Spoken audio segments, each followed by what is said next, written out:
Teleimpacto, lo que necesitas saber.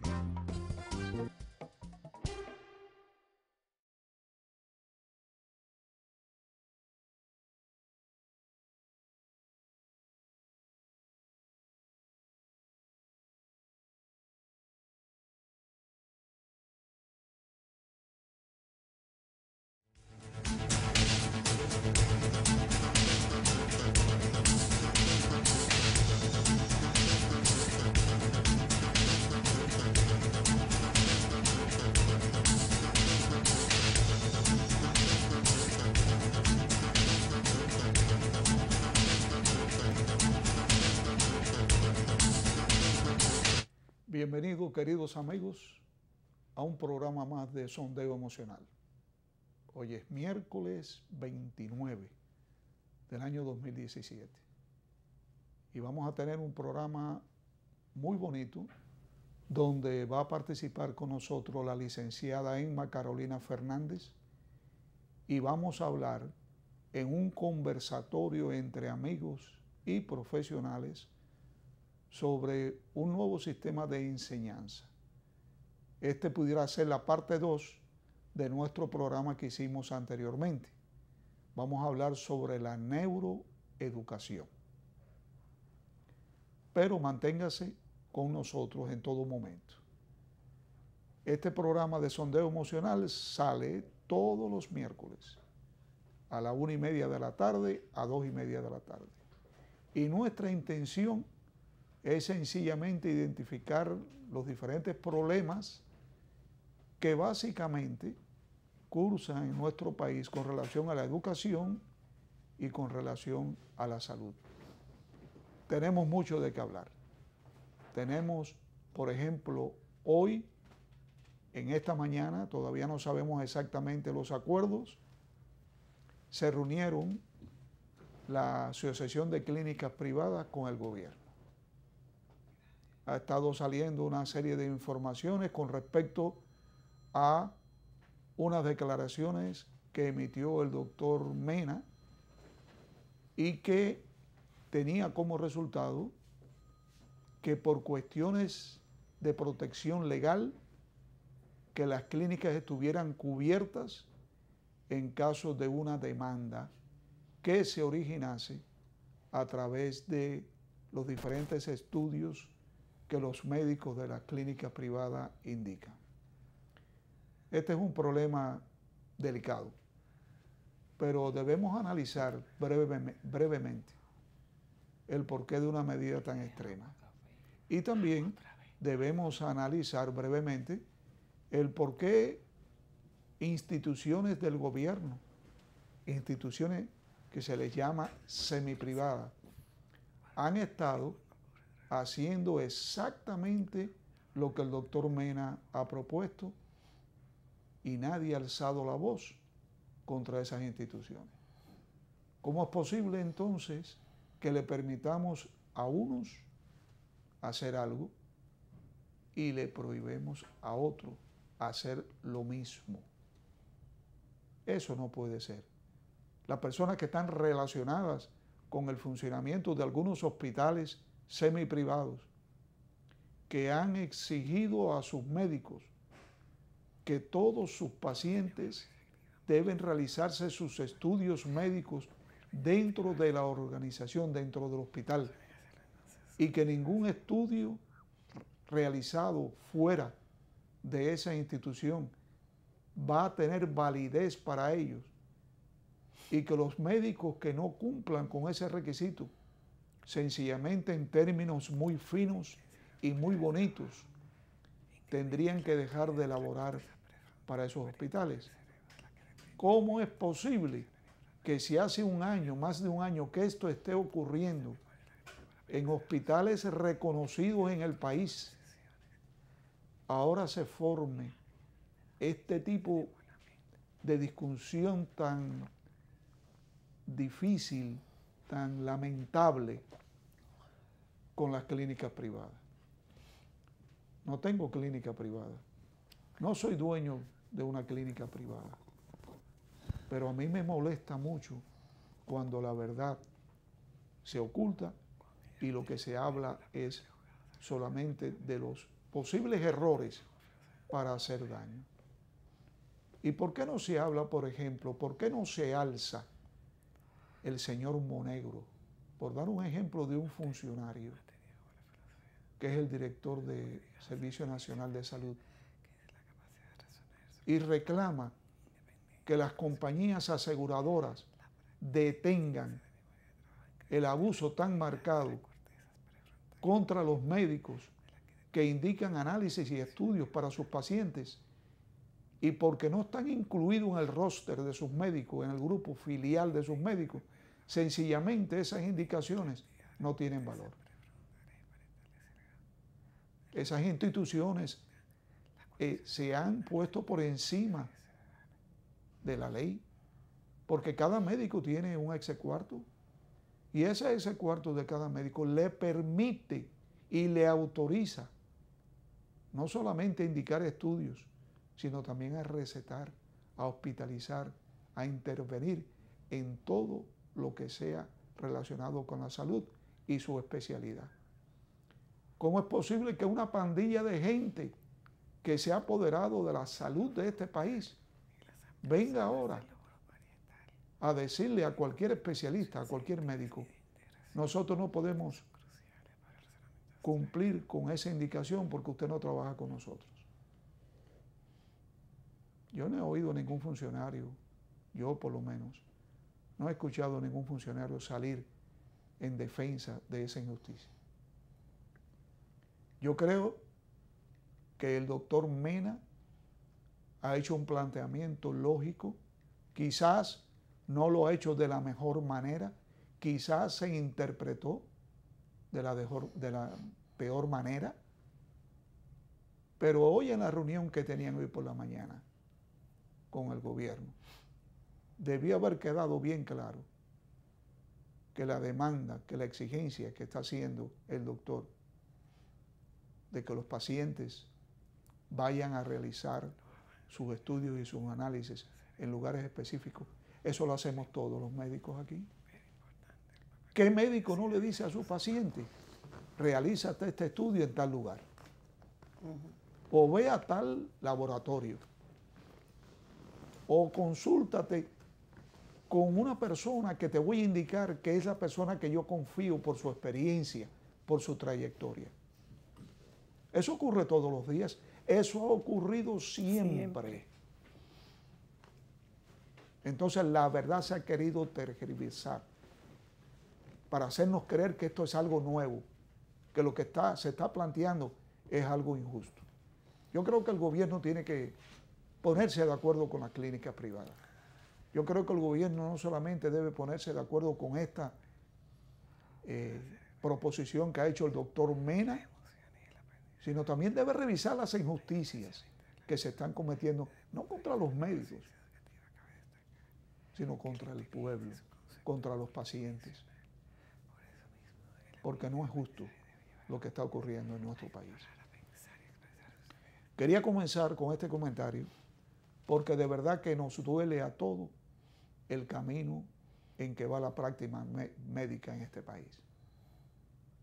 Es algo muy lamentable que un país tan democrático, que un país que cuenta con magníficos profesionales en el área de la medicina, tengamos que tomar acciones que no queremos.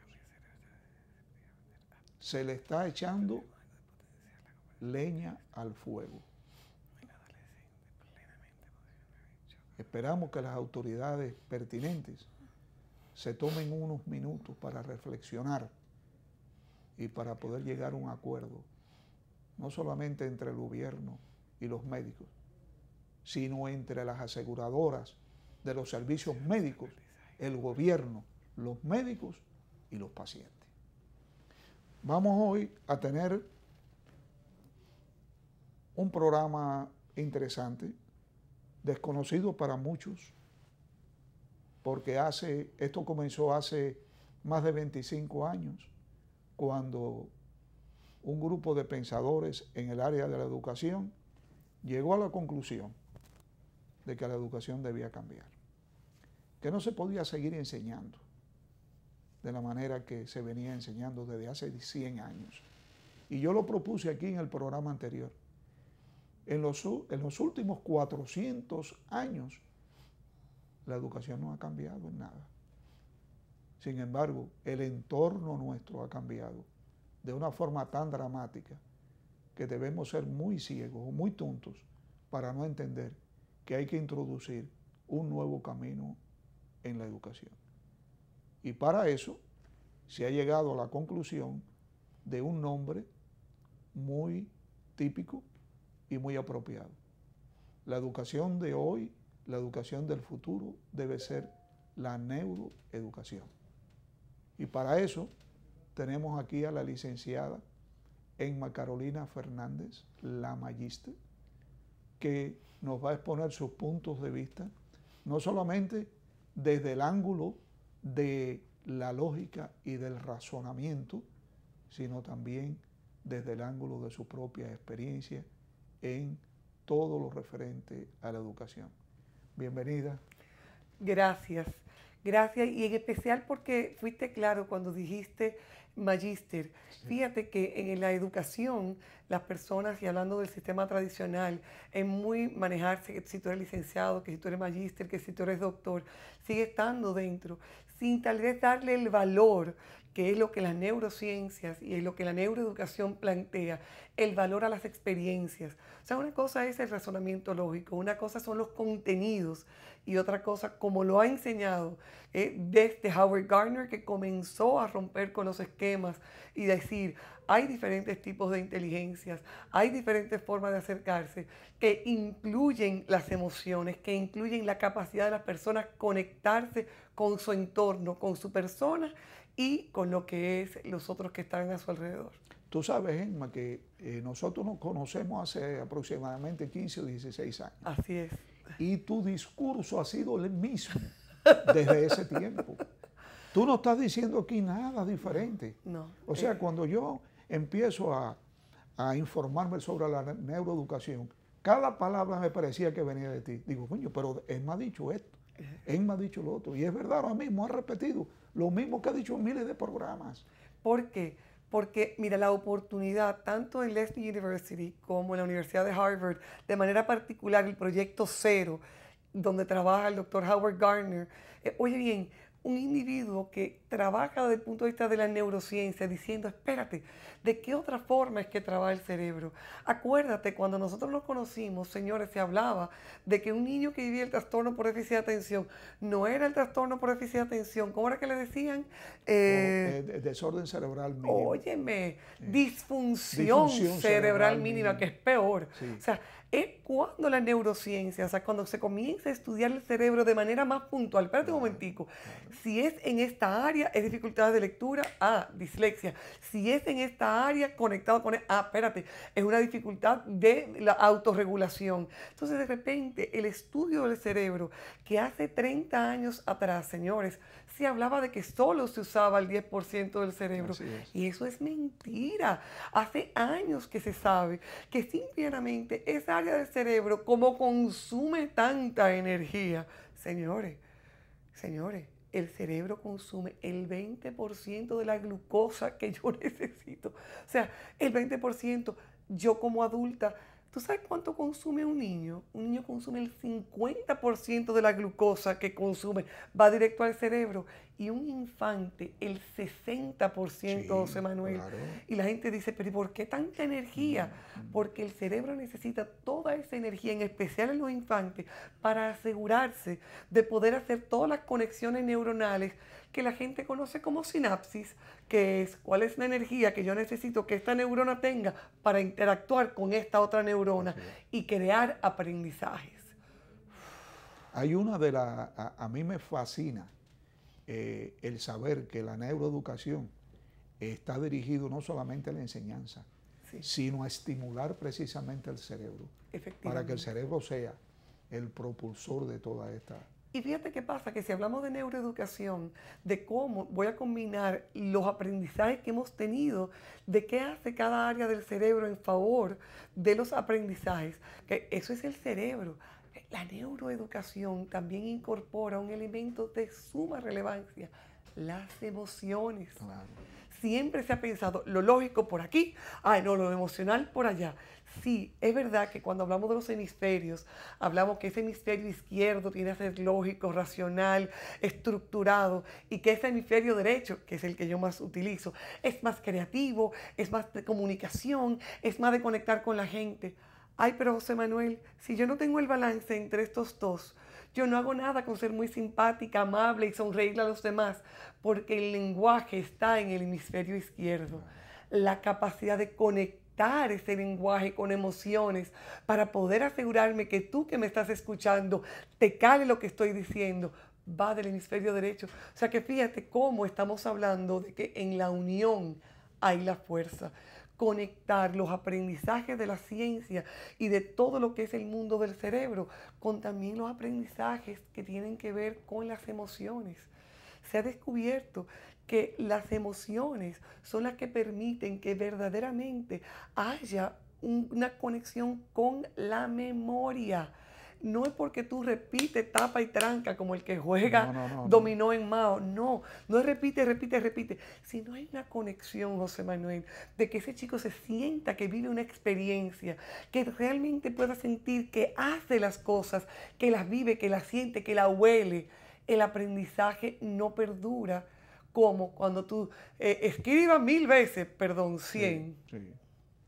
Escriba 100 veces, yo amo a mi mamá, yo amo a mi mamá, yo amo a mi mamá, o yo me voy a portar bien, yo me voy a portar bien, yo me voy a portar bien, que es donde todavía en República Dominicana y en otras partes del mundo está ocurriendo, que entienden que porque una persona escriba muchas veces algo, lo va a internalizar, lo vive, lo siente, probablemente le quede y lo aprenda más rápido. Mira, Emma, en la neuroeducación, como tú decías anteriormente, yo lo voy a decir con unas palabras más simples, se conjuga la neurología, ¿verdad? La psicología y la educación. Y agregado a esto, un cuadrito aparte, la experiencia. La experiencia. Porque es eso lo que es la neuroeducación, enseñar a base de la experiencia. La experiencia. ¿Cómo aprendíamos antes? Pero fíjate, ¿Cómo el papá de Jesús, José, era carpintero? Porque, ¿De dónde no había escuela en ese tiempo? No había universidad. ¿Cómo lo aprendió él? Haciendo. Y de hecho, una de las cosas que la neurociencia plantea, y lo voy a llevar desde párvulo, básica y adolescencia, ¿ok? Una de las cosas que la neurociencia plantea o la neuroeducación plantea es que los niños más pequeños, en especial en los infantes, deben estar más expuestos a la naturaleza. Claro. ¡Ay, claro, Dios, José Manuel! Claro. Ahora le damos un celular a un muchachito, así le damos un teléfono, una tableta. Ah, no, porque mi hijo sabe punchar botones. Sí, yo estoy de acuerdo que sean nativos digitales. Ahora, no le quites la oportunidad. Que el cerebro necesita conectarse con la naturaleza. Que el cerebro necesita poder interactuar para realmente incorporar los aprendizajes. O sea, ese es punto 1. Punto 2, entre los 10 y los 12 años, el cerebro tiene una apertura para trabajar con la aptitud. Oye bien, las aptitudes, que ya estamos hablando de los contenidos, ese es el momento de tú presentarle la mayor cantidad de contenidos entre los 10 y los 12 años para que esos muchachitos, ojo, ya yo estoy viendo algunos que me están escuchando. No, porque en los primeros 2 años que se hacen la mayor cantidad de sinapsis o conexiones neuronales. Ojo, para que nos vayamos llevando bien aquí. Mira, José Manuel, en estos primeros 2 años, ¿okay?, donde hay la mayor cantidad de conexiones neuronales, no es que hay un mayor aprendizaje, es que hay una mayor cantidad de puentes que se van generando para cuando el niño se le presenta la experiencia, conecta. Así es. Y entonces, en ese puenteo, los aprendizajes. ¿Nos entendimos? Ok, prosigo. En esos primeros años de vida, esas oportunidades de que el niño conecte con la naturaleza, conecte con la realidad, pueda manosear lo que está aprendiendo, ¿okay?, llega a los 10 a 12 años, donde la aptitud, yo estoy para esto. Oye, este es el mejor momento de darle mayor cantidad de contenidos a los chicos. ¿Por qué? Porque cuando entra en la adolescencia formalmente, ¿qué ocurre? El cerebro emocional entra y esos muchachos lo único que están es emociones y en experimentar. yo no estoy en la adolescencia, en biología, en química, en física, yo estoy en otra cosa. O sea que fíjate cómo la neuroeducación nos va diciendo que podemos ir realmente trabajando en las diferentes edades. Mira, Emma, vamos a ir un momentico a unos comerciales, pero te voy a dejar con un pensamiento. A ver. El descubrimiento reciente, hace 10 años, de las neuronas espejo, que es precisamente eso que tú estás hablando, para que nos hagas una magnífica introducción en nuestro regreso. Manténgase, por favor, que vamos a los primeros comerciales de su programa Sondeo Emocional.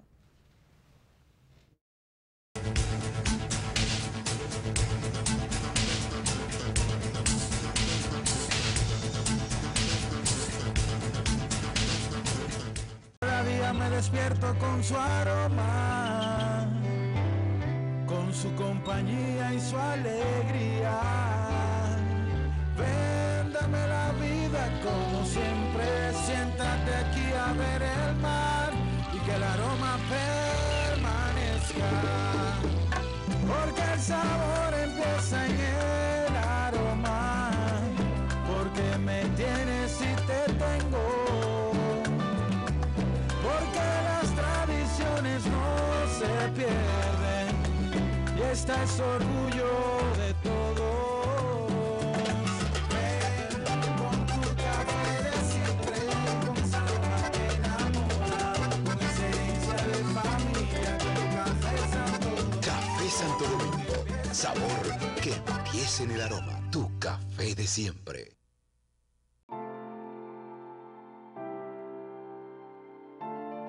Uno se levanta todos los días para echar para adelante, desde tempranito para que Dios ayude a uno. Darle de comer al país entero no es nada fácil. Cuando empezamos con la cooperativa éramos como 10, cada uno con su parcelita, poquita tierra. Pero ellos nos enseñan que cuando nos unimos logramos mucho más, siempre con ganas de trabajar. Fuimos aprendiendo y creciendo toditos juntos. Primero con Coopera y mañana usted verá que ese sueño de exportar con Prospera lo vamos a lograr. Lo mejor de nuestra tierra llegará al mundo entero.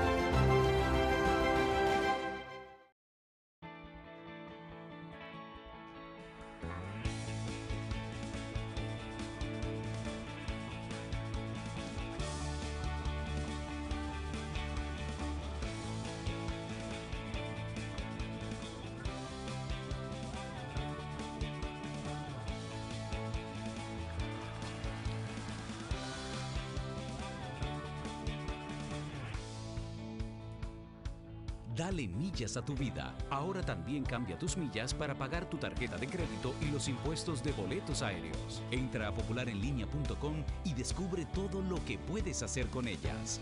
Popular, a tu lado siempre.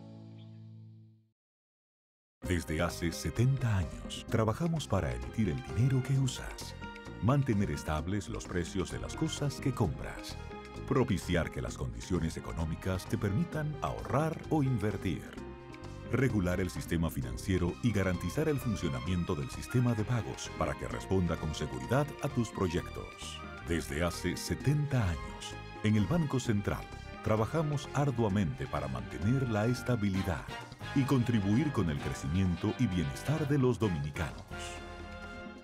Banco Central de la República Dominicana. 70 años aquí para ti.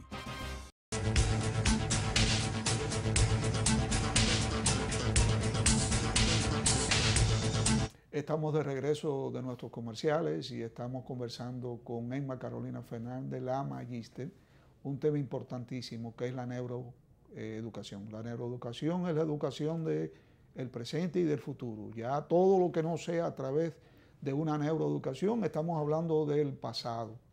Por lo tanto, tenemos que ponernos al tanto, tenemos que saber exactamente qué es lo que significa la neuroeducación y cómo vamos nosotros a introducirnos en este nuevo mundo. Bueno, pues déjeme decirle que no tenemos que introducirnos en ningún nuevo mundo, Emma, ¿verdad? No. Ese era el mundo de antes. Y hemos llegado aquí con toda la tecnología del mundo, con una base de personas que no tuvieron universidades, que no tuvieron colegio y que tenemos que preguntarnos, ¿y cómo llegaron a estas conclusiones? Primeramente, eran personas pensantes, ¿verdad? Porque quien no piensa y quien repite porque ve solamente, no llega muy lejos. Pero se ha descubierto también que hay unas neuronas específicas en el cerebro que se les ha llamado las neuronas espejo. Mire, y es interesante porque las neuronas espejos son aquellas que cualquier, de hecho animales, esto es interesante, que la gente piensa que nada más nosotros somos animales, de que cualquier animal cuando acciona, esas neuronas espejos accionan con él. ¿Qué ocurre? Que si tú bostezas o si tú te ríes, mis neuronas espejos imitan lo que tú haces y por eso la gente bosteza. Un bostezo colectivo. Un bostezo colectivo. La gente dice, señores, pero a todos nos está dando sueño. No, es que el cerebro está mirando. Está atento. Es más, ustedes probablemente han visto videos en el internet donde una persona se monta en un tren y comienza a reírse y por la risa que esa persona tiene, otras personas que pueden estar aburridas, hartas y cansadas, oye bien, arrancan también a reírse porque las neuronas espejos tienden a imitar. Cuando me preguntaste ahorita cómo fue que Jesús aprendió a ser carpintero, porque estaba haciendo, porque estaba mirando, porque a través de la observación esas neuronas se activan y van aprendiendo. Pero ¿qué pasa? Que dentro de todo ese proceso, la tendencia es a que queremos que otras cosas, léase la tecnología, sea la única responsable para que haya experiencias de aprendizaje. Sí, sabemos que tenemos a los nativos digitales que nacieron con computadoras en las manos, que nacieron con computadoras como una extensión de sí mismos. Y no está mal utilizar la tecnología para que puedan interactuar sin que se le quite la vida real, para que puedan, a través de mi ejemplo y de mi modelo, esas neuronas espejos comenzar a imitar, comenzar a activarse y a interconectarse, porque esta es la chulería, se interconectan como si fuera un espejo, así mismo, espejo 1, espejo 2, espejo 3, y esa interconexión que va ocurriendo, que es la que va a permitir que haya un aprendizaje. Es como cuando la gente me pregunta, pero mira, Irma Carolina, y los muchachos que se embotellan las cosas. Ajá. Mira, el embotellamiento es una pérdida de tiempo. ¿Por qué? Porque a lo mejor esa persona logra embotellarse una información. O sea, una cantidad determinada. Claro. Dependiendo del tiempo que utiliza. Porque una de las cosas que se ha descubierto y que la neuroeducación motiva es el sueño. ¿Tú dirás, cómo fue, Emma? Sí. Un chico que tú le das una información y llega a su casa y se duerme una siesta, eso que aprendió en el colegio, cuando se duerme, las mismas neuronas que se activaron al momento de recibir información, esas mismas neuronas se reactivan al momento de dormir. ¿Y qué pasa? Que como no tiene interferencia porque no está llegando nada nuevo, esas neuronas pueden reactivarse y al reactivarse comienzan a organizar y comienzan a mandar a los sistemas de biblioteca personales que tenemos y tú dices, ahí hay un aprendizaje más seguro. Por eso el dormir 8 horas no es tanto el 8, 5, 7. El poder descansar le permite a nuestras neuronas y a los sistemas neuronales accionar con más agilidad y presteza y sobre todo efectividad.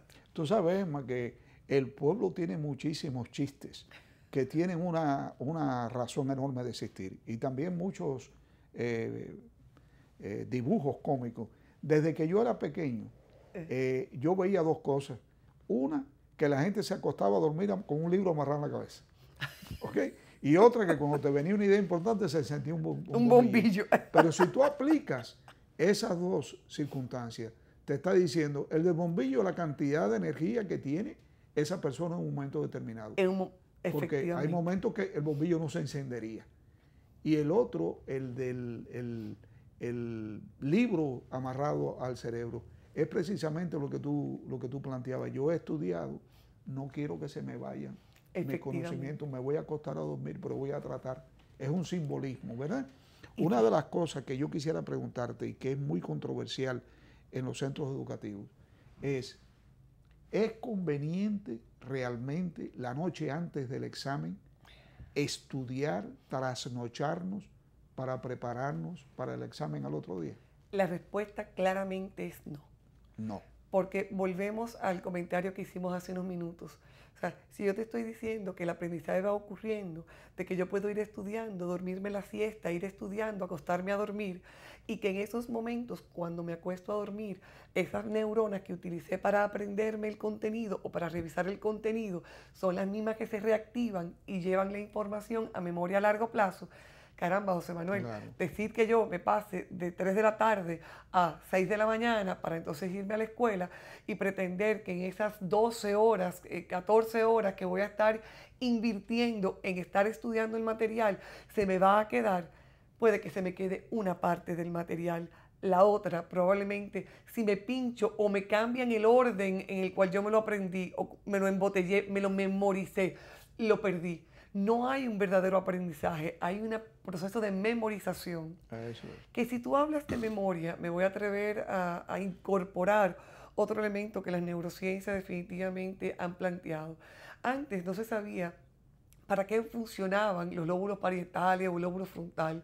Y una de las cosas, y se entendía que como una persona si lo perdía, no dejaba de caminar o no tenía problemas sensoriales, porque no funcionaban para nada. Claro. Y una de las cosas que se ha aprendido a través de la neurociencia es cómo esas áreas del cerebro están funcionando y accionando con funciones ejecutivas necesarias, imprescindibles, no solo para la vida, sino para el aprendizaje también. O sea, donde se planifica, donde está la memoria de trabajo, donde yo me organizo. Fíjate cómo ahora se me iba a trabar la lengua. O sea, eso es todo. ¿Cuáles son mis funciones ejecutivas? Entran en contacto. ¿Dónde? ¿Cómo me organizo?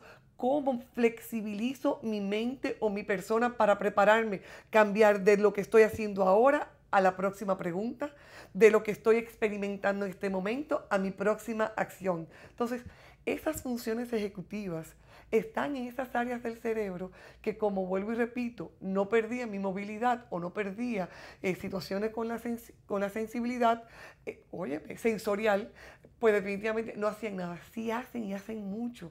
Y es importante que estemos claras de la necesidad de utilizar todas nuestras áreas del cerebro. Ojo con la memoria de trabajo. Muy importante, muy importante. Oye, la memoria de trabajo que tiene un enemigo único. El enemigo mortal que José Manuel y yo conocemos, ese enemigo mortal, y es la atención. Cuando los niveles de atención, los niveles de interés no están por mi parte, mi memoria de trabajo va a manejarse con poca calidad. Por lo cual, cuando estoy mirando a la maestra, mirando el contenido, leyendo el libro, y esto que está ocurriendo no eleva mis niveles de atención, definitivamente la calidad de lo que va a memoria de trabajo. ¿Qué es memoria de trabajo?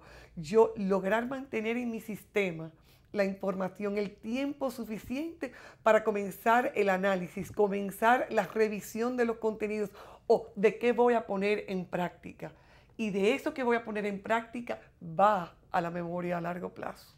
Tú sabes, Emma, que en ese sentido yo soy muy pragmático y siempre digo que la memoria de trabajo, la mejor medicamento, la mejor técnica para la memoria de trabajo es la forma en que el profesor da su clase. Sí, señor. La forma en que el profesor motiva a su clase. Efectivamente. No es lo mismo un profesor cansón dando una clase interesantísima, pero que no motiva a nadie con la atención, a un profesor cómico que hasta comete errores en su clase, quizás tropieza o se le vira el vaso de agua o no encuentra la pluma, lo que sea, pero que motiva a los muchachos a prestar atención. Mira, yo voy a mencionar uno de los mejores maestros que yo tuve. Y fue un maestro de biología. No hay nada más tedioso que la biología, porque eso es pura ciencia. Horacio Arredondo fue mi maestro. Y ese señor, que en paz descanse, me enseñó a aprender con el humor. Cada vez que él iba a enseñar algo nuevo, él tiraba un chiste de los Molumba y los Watosi. Claro. Y bueno, el asunto era que los Molumba, los Watosi y la mitosis, y cuando hay la división de la mitocondria, y seguía haciendo chistes.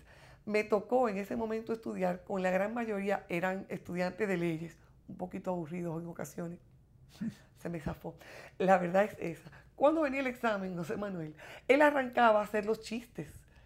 Y como tú comprenderás, yo que me reía en el momento que lo hacía dando la clase, cuando él comenzaba a hacer los chistes en el momento que estábamos haciendo los exámenes, mis compañeros abogados molestos todos y yo muerte risa de nuevo porque conectaba. Claro. Y volvemos a lo que decíamos, cómo el humor, cómo el yo lograr vivir experiencias me permite que ese hipotálamo se ponga en beneficio mío, que tiene que ver con que realmente haya un aprendizaje, que la memoria se active a través del hipotálamo. O sea que, de nuevo, las experiencias, las vivencias, el humor permiten que definitivamente el aprendizaje sea de mejor calidad. Mire, yo te voy a contar una experiencia que tuve yo, dando clases a los estudiantes de UNIBE en una oportunidad, y vamos a tratar la esquizofrenia. Entonces yo di la clase de esquizofrenia en un día o 2 días, pero a la próxima clase llevé a un esquizofrénico. Oh, Dios. ¿Verdad? Llevé a un esquizofrénico y les presenté con el permiso del esquizofrénico a los estudiantes para que ellos le hicieran preguntas, para ver cuánto habían captado ellos de las clases que yo había dado. Las preguntas fueron muy pobres, pero ¿qué pasó? En medio de, parece que el nerviosismo, la ansiedad, el esquizofrénico me hizo una crisis. Ay. Se puso agresivo, dio golpes en la mesa, las muchachitas saltaron. Hubo muchachos que salieron corriendo del aula. Del susto. ¿Verdad? Bueno, y aquello al final lo controlamos y demás. La semana próxima, cuando voy a dar la clase, comienzo a preguntarle, ¿aprendieron algo de la esquizofrenia? Doctor, ¿quién va a olvidar esa clase? Digo, tú ves, la experiencia. ¿Por qué? Porque, como tú le dices, hay la parte experiencial que cada vez más nos dicen, es como tú dijiste al principio del programa, tú y yo tenemos conociéndonos década y media y estamos repitiendo lo mismo. Ahora la ciencia, ahora está llegando y nos están escuchando, pero ningún pero. Necesitamos continuar. Necesitamos continuar diciendo, hay que aprender haciendo. Necesitamos continuar diciendo, hay que estimular, hay que elevar los niveles de atención, de interés de los estudiantes. Ruben Feuerstein, que es otra de las personas que habló de que la inteligencia era modificable y que habla de las neurociencias sin hablar en ningún momento de la palabra neurociencias, decía, es importante que el maestro utilice un tono de voz. ¿Cuántas veces va a repetir un contenido? Cuando repite el contenido, ¿lo va a hacer por la misma vía? No, los chicos están diciéndonos que necesita que se le presente a través de la visual, del auditivo, de la música. Entonces, por eso, cuando yo te hablo de 2 grandes, Howard Gardner, que te habla de las inteligencias múltiples y de cómo a través de diferentes formas de presentar, yo voy a accionar y voy a motivar al muchacho, como Ruben Feuerstein, que te está diciendo, la inteligencia es modificable y yo, el maestro, me convierto en medianero del proceso. Eso es lo que debemos ser. Medianero de los procesos. ¿Cómo voy a presentarlo si es mi voz, si es el lenguaje? Fíjate que hace un rato tú dijiste, déjame aplatanar lo que tú acabas de decir, Emma Carolina. Tú estás siendo medianero con quien nos está escuchando. Así es. Yo utilizo un lenguaje, tú utilizas otro. Estamos diciendo lo mismo con lenguajes distintos. Probablemente a un grupo me captó a mí y otro grupo te captó a ti. Eso es ser medianeros en el aprendizaje, sin nosotros tener que hablar de teoría. Acabamos de presentar con práctica lo que queremos que tu maestro, lo que queremos que tu papá, que estás en tu casa, que estás en el salón de clase, puedas realmente incorporar para que los estudiantes tengan un aprendizaje efectivo y que ese aprendizaje sea sostenible a través del tiempo, no que se rompa la botella y que ya el muchacho ni se acuerde de qué fue lo que aprendió. Claro que sí. Mira, Emma, ahí se está hablando en el mundo, no vamos a hacer nada específico ni territorial, vamos a hacer universal, ¿verdad? Se está hablando en el mundo del cambio de la educación, llámesele como tú quieras llamarle, ¿verdad? Neuroeducación, como quieras llamarle. Pero nuestro país aparentemente tiene una cantidad enorme falta una cantidad enorme de maestros, ¿verdad? Y a mí me gustaría que cuando regresemos de la próxima pausa comercial, tú me explicaras qué harías tú para poder resolver esta situación de maestro y segundo, a cuáles serían a quienes tú escogerías de todos los aplicantes que se están acercando en este momento a la educación para ser maestros, pero más por devengar un buen salario que por educar. Así que vamos a nuestra pausa final, y regresamos con Emma Carolina Fernández, la Magíster. No te la pierdas.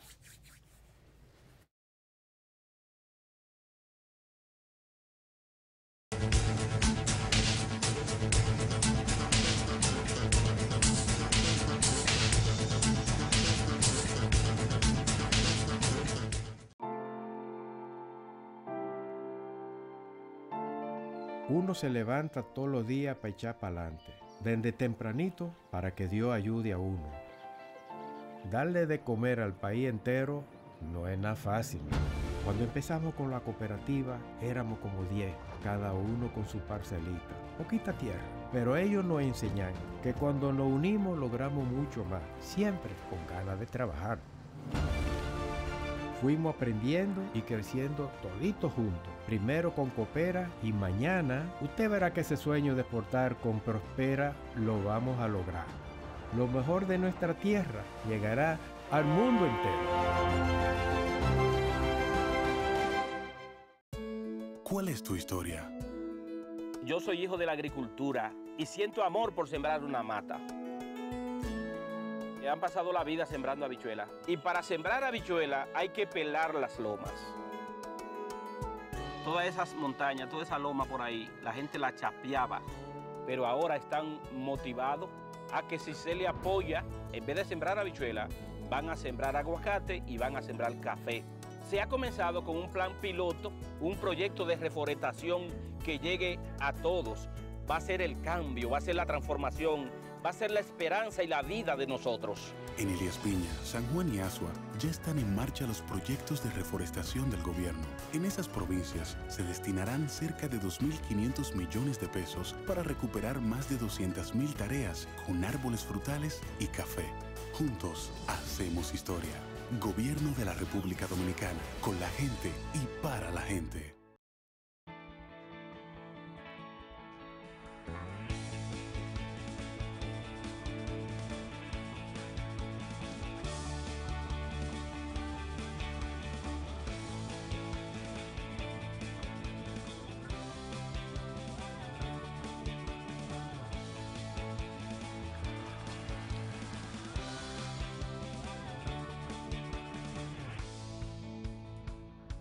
Dale millas a tu vida. Ahora también cambia tus millas para pagar tu tarjeta de crédito y los impuestos de boletos aéreos. Entra a popularenlinea.com y descubre todo lo que puedes hacer con ellas.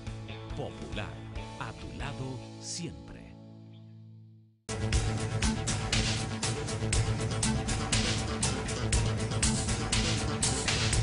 Bien, amigos, estamos con Emma Carolina Fernández. Le hemos planteado una pregunta bien difícil de contestar para muchísimas personas, pero como Emma tiene inteligencias múltiples, sabemos que nos la va a batear. Entonces le planteamos, si tú, por ejemplo, te ponen al frente de recursos humanos en nuestro país y te dicen, Emma, necesitamos 80,000 nuevos profesores, 80,000. Queremos que tú hagas la escogencia. La pregunta para Emma es, ¿en qué te fijarías tú? ¿Cuáles serían las características que tú vas a tomar en consideración para darle empleo a alguien que quiera ser maestro? La respuesta es clara. Yo me voy a aprovechar de los que saben. En Disney, y voy a utilizar cómo contratan el personal en Disney World, ¿okay? Sin importar si es local o internacional el Disney. ¿Okay? Hay dos razones que las personas piensan por las que pueden contratar a alguien. Una tiene que ver con la aptitud, los conocimientos, las capacidades de lograr las cosas, y la otra es la actitud, que tiene que ver con cómo las personas se manejan, sus destrezas emocionales, su capacidad de ser flexible. Cuando tú me pones, y me acuerdo que en un taller nos dijeron, ¿cuál ustedes piensan que es la razón por la cual Disney contrata? Y fue dividido. Yo fui una de las que pegué, ¿okay? Y una de las razones por la cual Disney contrata, por encima de la aptitud, que tiene que ver con cuánto contenido humano de conocimiento tenga una persona. En Walt Disney World contratan por actitud, Porque ellos dicen, el planteamiento es claro y me hace un sentido maravilloso para los maestros, que si yo tengo la actitud, que si yo tengo la flexibilidad, la actitud de querer conectar, la actitud de querer aprender, la actitud de saber que yo me tengo que disfrazar, que el día que yo voy de mal humor porque en mi casa pasó algo, yo me disfrazo de estar en el mejor momento, donde si yo tengo que ser artista, y no solamente artista de actuar, sino dramática y plástica, porque ¿qué es lo que voy a utilizar? ¿Cuáles son los coloridos? ¿Cuáles son los sonidos? Si yo logro que una persona llegue a mí con la actitud, mira, los contenidos se le enseñan a cualquiera. Y yo entiendo que van muchas personas a solicitar el trabajo porque tienen muchos títulos. Y todos esos títulos no le dan a ellos la habilidad de conectar con el estudiante. No le dan a ellos la posibilidad de que todo ese contenido que han aprendido puedan de forma creativa, de forma alternativa, llevársela no solo a los niños, sino también a los adolescentes. Por lo cual, yo no hago nada con pasar POMAS y pymes y pumplings. Yo no sé cuántas pruebas más que hay que pasar para llegar a tener un trabajo en el Ministerio de Educación. Ahora, mucho contenido y poca actitud. La verdad es que yo no entiendo que una persona con aptitudes extraordinarias y con un bajo nivel de actitud vaya realmente a lograr que un estudiante se motive, como hemos hablado en el día de hoy con la neuroeducación, se motive ni active las partes del cerebro de un niño para que haya un aprendizaje sostenido, para que haya un aprendizaje de calidad. Bueno, a mí me parece, estamos totalmente de acuerdo. Estamos totalmente de acuerdo. Yo entiendo que el profesor debe ser un artista. Sí. Yo entiendo que el profesor debe crear, debe inventar, debe conectarse con sus estudiantes, debe hacer que la clase de ellos sea la preferida. Sí. ¿Entiende? Que hoy le toca a Emma, ahí sí, vamos para la clase de Emma. Es importante que esta actitud del profesor, esta creatividad, vaya más allá del aula, del colegio, vaya al hogar, a que el muchacho la próxima mañana quiera ir al colegio y que llegue al colegio contento. Llega al colegio sin encontrar un profesor con una cara larga, sin empezar con un profesor que comienza a señalar, a criticar y a castigar cualquier tipo de conducta que lleve el niño. Mira, ojo, porque probablemente tengamos detractores en este comentario que tú y yo acabamos de hacer. Yo reconozco la importancia de la preparación de un maestro. Porque si hoy estamos tú y yo conversando aquí y estamos hablándole con seriedad a las personas de la neuroeducación, no fue porque se nos ocurrió abrir un YouTube o no fue porque se nos ocurrió leer un folletito, es porque tenemos años de experiencia, es porque hemos estudiado. Sí, los estudios tienen mucha validez. Yo quiero que a mi hija le den clase personas que definitivamente tienen contenido que transmitir. Ahora yo quiero que a mi hija le transmitan el contenido con alegría, claro, que le transmitan el contenido de que ella quiera enseñarle a otra persona, que le transmitan el contenido de que ella diga, tú no sabes, mami, yo no había visto eso desde esa perspectiva. O sea, que le brinden a mi hija perspectivas de un mismo contenido, que le permitan a mi hija cuestionar al maestro. Solo un maestro con la actitud apropiada va a estar receptivo a que un estudiante venga y le diga, yo no estoy de acuerdo con usted, maestro, y él le diga, tú sabes qué, a lo mejor estoy mal, investígate tú por tu lado y yo por el mío, y vengamos mañana y veamos. Es el maestro que sepa pedir perdón si se equivoca. Claro, es el maestro que esté en la disposición. Mira qué tal si tú me apoyas en hacer esto porque veo que tienes experiencia. Yo entiendo que eso nunca viene de la aptitud. Siempre va a venir de la actitud. O sea que el contenido de fuerza, ¿okay?, y los poderes son lo que tú das cuando extiendes la mano, no el puño. Emma, sabes que de esta entrevista, si tú, o de este conversatorio, porque hemos tenido, tú siempre y yo tenemos conversatorio, nosotros nunca podemos. Mira, aunque tratemos, no podemos hacerlo. Mira, van a recordar mucho las personas que nos han visto, van a recordar muchas partes, pero una de las partes que van a recordar y que van a repetir, que es lo mismo que tú dices, van a repetir, van a enseñar a otros, es cómo contrata Disney. ¿Cómo contrata Disney? No cabe duda que la manera en que lo planteaste, la manera en que tú lograste llamar mi atención, porque yo te dije, yo no sé cómo contrata Disney, ¿tú entiendes? Hizo que yo prestara una atención especial. Y yo tengo un déficit de atención de su madre para adelante, pero en ese momento estaba bien concentrado.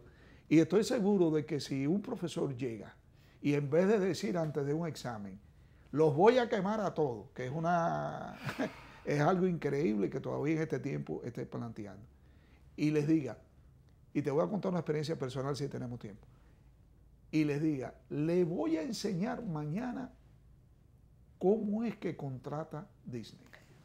¿Cómo? Sí, si ustedes quieren trabajar en Disney, ustedes tienen que saber cómo contrata Disney. Esos niños están desesperados porque llegue el otro día. Seguro que sí. Para que tú le hagas. Y tú sabes qué pasa ahí también, que el cerebro se pone en alerta. Y como se pone en alerta, conecta con los procesos de memoria de trabajo y los procesos de memoria a largo plazo. Y probablemente le vaya mucho mejor en el examen que de otra manera. Claro que sí. Y hoy en día, con la accesibilidad a la tecnología, seguro que esos muchachos por la noche se van a meter ahí. ¿Te entiendes? A mí se me ocurrió en un colegio plantear cuál es el pez más grande que existe. Me dijeron barbaridades, pero hubo uno chiquitico, un muchachito bajito, que me dijo, mire, yo no sé, pero si usted viene mañana yo se lo digo. Digo, ajá, ¿y qué tú vas a hacer esta noche? Y dice, yo no voy a dormir hasta que no sepa cuál es el pez. Bueno, pues al otro día nos vimos en el supermercado, ya tarde, y me dijo, doctor, es el pez dama. Ya yo ni me acordaba del que... Y digo, pez dama. ¿Y yo pensé que me estaba diciendo, oye, pensé que me estaba diciendo que había pez dama ahí o algo. Y me dijo, la pregunta que usted hizo, y digo, ¡ah! Y era el pez dama de verdad. Y me dijo, sí, usted no lo sabía. Y dice, no, yo quería que tú me la dijeras. Entonces ese niño no olvida eso, el profesor no olvida eso. Yo recuerdo cuando estaba en segundo o tercer curso que un método terriblemente mal manejado de una maestra que era mi ídolo en aquel tiempo. Ahora uno ve los errores porque uno aprende. Cuando parece que en la clase había muchos problemas y ella había un jabón puesto así en una repisita y dijo, el que se porte mejor hoy se gana ese jabón. Emma, yo no hablé. Yo me quedé tranquilo y al final del día el premio no fue para mí, fue para otro niño que tampoco habló, ¿verdad? Pero lo bien decepcionante de este manejo es que cuando el niño le dieron el jabón, era solamente la envoltura, no había un jabón adentro. Ay, qué tristeza. ¿Tú crees que ese niño va a olvidar? No, pues no te olvidas tú. Yo no me olvido y no me lo gané. O sea. Entonces, lo que haga un profesor en el aula, para bien o para mal, es para toda la vida. Y hay que recordarle a aquellos que nos están viendo, que están vinculados definitivamente, profesores cualquiera que da clase, asegúrate de que tú seas un maestro, que con tu ejemplo modeles y que los chicos siempre quieran imitarte a ti. De ahí la neurona de espejos felices. Gracias, Emma, gracias. Yo creo que vamos a hacer algo, vamos a pautar tu venida aquí con mayor regularidad. Ay, sí. Gracias por estar con nosotros y darnos todos estos consejos y parte de tu experiencia, que dicen los americanos que la experiencia no se da, se vende. A ustedes, queridos amigos, hemos terminado nuestro programa de hoy, Sondeo Emocional. Nos vemos el próximo miércoles a la 1:30 de la tarde. Muchas gracias.